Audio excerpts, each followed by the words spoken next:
അസ്സലാമു അലൈക്കും വറഹ്മത്തുള്ളാഹി. ആലിമീങ്ങളുടെ മരണം എന്നുള്ളത് അവസാന നാളിൻ്റെ അടയാളമാണ് എന്ന് ഹബീബായ റസൂലുള്ളാഹി സ്വല്ലല്ലാഹു അലൈഹി വസല്ലം തങ്ങൾ പറയുന്നുണ്ട്.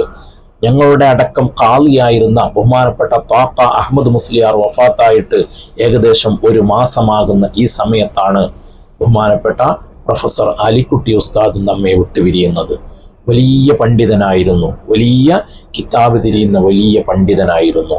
അള്ളാഹുവിൻ്റെ റഹ്മത്തിലേക്ക് യാത്രയായിരിക്കുകയാണ്. അള്ളാഹു താല അവിടുത്തെ ദറജ ഉയർത്തി കൊടുക്കുമാറാവട്ടെ. മഹാനവറുകളോടൊപ്പം നമ്മെല്ലാവരെയും അള്ളാഹു താല സ്വർഗത്തിൽ ഉൾപ്പെടുത്തി തരുമാറാവട്ടെ. ആമീൻ യാ റബ്ബൽ ആലമീൻ. ഹബീബായ റസൂലുള്ളാഹി സ്വല്ലല്ലാഹു അലൈഹി വസല്ലം തങ്ങൾ പറയുന്ന ഒരു സ്വഹീഹായ ഹദീസ് ബഹുമാനപ്പെട്ട ഇമാം ബുഖാരി റളിയല്ലാഹു അൻഹു, ഇമാം മുസ്ലിം റളിയല്ലാഹു അൻഹു ഒക്കെ റിപ്പോർട്ട് ചെയ്യുന്നുണ്ട്. ബഹുമാനപ്പെട്ട അബ്ദുല്ലാഹി ഇബ്നു അംർ ഇബ്നുൽ ആസ് റളിയല്ലാഹു അൻഹു തൊട്ടാണ് ആ ഹദീസ് വരുന്നുള്ളത്. എന്താ? പണ്ഡിതന്മാരുടെ വഫാത്ത് എന്നുള്ളത് അത് ആഖിർ സമാന്റെ, അതായത് ഖിയാമത്ത് നാളിന്റെ അടയാളമാണ് എന്നുള്ളതാണ്. അല്ലാഹു തആല ദീനിനെ ഉയർത്തപ്പെടും എന്നുള്ളതാണ്. ദീനിനെ ഉയർത്തപ്പെടും എന്നുള്ളത് നമ്മുടെ മനസ്സിൽ നിന്നും ദീനിനെ ഇങ്ങനെ പറിച്ചെടുത്ത് കളയും എന്നുള്ളതല്ല. ആലിമീങ്ങളുടെ മരണം കൊണ്ട്, ആലിമീങ്ങളുടെ വഫാത്ത് കൊണ്ട് ഈ ദുനിയാവിലുള്ള ഇൽമുകൾ അല്ലാഹു തആല ഉയർത്തപ്പെടും എന്നുള്ളതാണ്. ഇന്ന് നമ്മൾ നോക്കുകയാണെങ്കിൽ ഇവിടെ വഫാത്താകുന്ന ഓരോ പണ്ഡിതന്മാരും ആ പണ്ഡിതന്മാരുടെ സ്ഥാനത്തേക്ക് നമുക്ക് എടുത്തു വെക്കാൻ അതേ ഗഡ്സുള്ള, അതേ സെറ്റപ്പുള്ള, അത്രയും പാണ്ഡിത്യമുള്ള വേറെ ആലിമീങ്ങൾ ഇല്ല എന്നുള്ളതാണ് സത്യം. ആ സ്ഥാനത്തേക്ക് നമ്മൾ എടുത്തു വെക്കുന്നത് അവരെക്കാളും ഇൽമു കുറഞ്ഞ ആളുകളെയായിരിക്കും.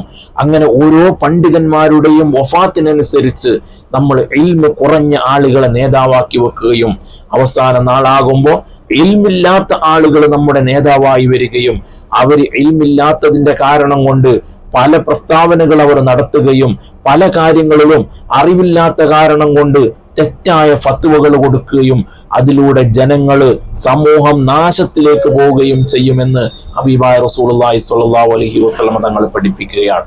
അല്ലാഹു സുബ്ഹാനഹു വ തആല നമ്മുടെ ജീവിച്ചിരിക്കുന്ന എല്ലാ ആലിമീങ്ങൾക്കും സയ്യിദന്മാർക്കും ആഫിയത്തോടു കൂടെയുള്ള ദീർഘായുസ് നൽകുമാറാവട്ടെ. ഒരുപാട് കാലം അവരുടെ കീഴിലായി ജീവിക്കാൻ നമുക്ക് നേതൃത്വം നൽകാൻ അവർക്കും അല്ലാഹു തആല തൗഫീഖ് നൽകുമാറാവട്ടെ. ആമീൻ യാ റബ്ബൽ ആലമീൻ. ഉസ്താദിനെ കുറിച്ച് പറയുകയാണെങ്കിൽ ഒരുപാട് പറയാനുണ്ട്. വലിയ കിതാബ് തിരിയുന്ന ആളായിരുന്നു. വളരെ താഴ്മയോടുകൂടി ജീവിച്ച, വളരെ ലാളിത്യത്തോടുകൂടി ജീവിച്ച, ഒരുപാട് സ്ഥാനമാനങ്ങൾ വന്ന് കൂടിയിട്ടും വളരെ സൗമ്യതയോടുകൂടി, വളരെ ലാളിത്യത്തോടുകൂടി ജീവിച്ച, ആർക്കും ഇഷ്ടപ്പെട്ടു പോകുന്ന സ്വഭാവത്തോടുകൂടി ജീവിച്ച ആളായിരുന്നു ബഹുമാനപ്പെട്ട അലിക്കുട്ടി ഉസ്താദ്.